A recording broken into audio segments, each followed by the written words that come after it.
আজকে তন্দুরি চিকেনের উপর কিছু টিপস দিচ্ছি। টিপসটা কি চলো তোমাদেরকে বলে দিই। সেটা হচ্ছে যখনই তোমার তন্দুরি চিকেন বানাবে তো চিকেনটা নেওয়ার পর ভালো করে ধুয়ে ওর মধ্যে নুন, আদা রসুন, কাঁচা লঙ্কার যে পেস্ট আছে সেটা ভালো করে মাখিয়ে 1 থেকে 1.5 ঘন্টা ছেড়ে দেবে। কেন বলছি, নুনটা কী করেছে যে চিকেনের যে জলটা সেটা পুরোপুরি বার করে দেবে, সাথে আদা রসুন যে কাঁচা লঙ্কার যে ফ্লেভারটা সেটা চিকেনের মধ্যে ভালো করে ঢুকে যাবে। আর এই জল বার করাটা এটা সব থেকে বেশি ইম্পর্ট্যান্ট। কেন বলছি, তো এই মাংসটা বার করে দিলাম, যেহেতু এটাকে নুন আর আদা রসুন আর কাঁচা লঙ্কার পেস্ট যে এটাকে ম্যারিনেশন করেছিলাম, তো এটা একটু টেন্ডার হয়েছে, সফট হয়েছে। আর এই যে জলটা দেখতে পাচ্ছি, এই এটা কতটা জলে বেরিয়েছে, এই জলটাই ম্যারিনেশনটাকে খারাপ করে। তো অবশ্যই এই যে প্রসেসটা সেটা দেখো, সেটা করো, তাহলে তোমাদের যে চিকেন তন্দুরি চিকেন মানে সেটা ভালো হবে।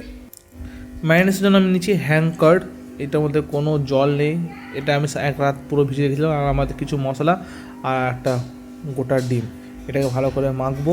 মাখার পর দেখতে পাচ্ছ যে থিকনেসটা দেখো কতটা থিকনেস, এইরকম থিকনেস হবে চিকেনের ম্যারিনেশনটা, যাতে পুরো চিকেনের গায়ে ভালো করে লেগে থাকে। হ্যাঁ, এবার যেটা বলছিলাম চিকেনের জলটা কেন দরকার বার করা তোমাদের বলে দিলাম। দেখো যে ম্যারিনেশনটা হচ্ছে কত সুন্দর এটা চিটেছে, এটা যদি জলটা না বার করতাম না এইটার মধ্যে এইরকম ভালো করে চিটতো না। মোটামুটি 1 থেকে 1.5 ঘন্টা পর আরও জল বার করে দিত আর এটা ম্যারিনেশনটা খারাপ হয়ে যেত। যদি টিপসটা ভালো লেগে থাকে তো লাইক করো, সাবস্ক্রাইব করে দিও।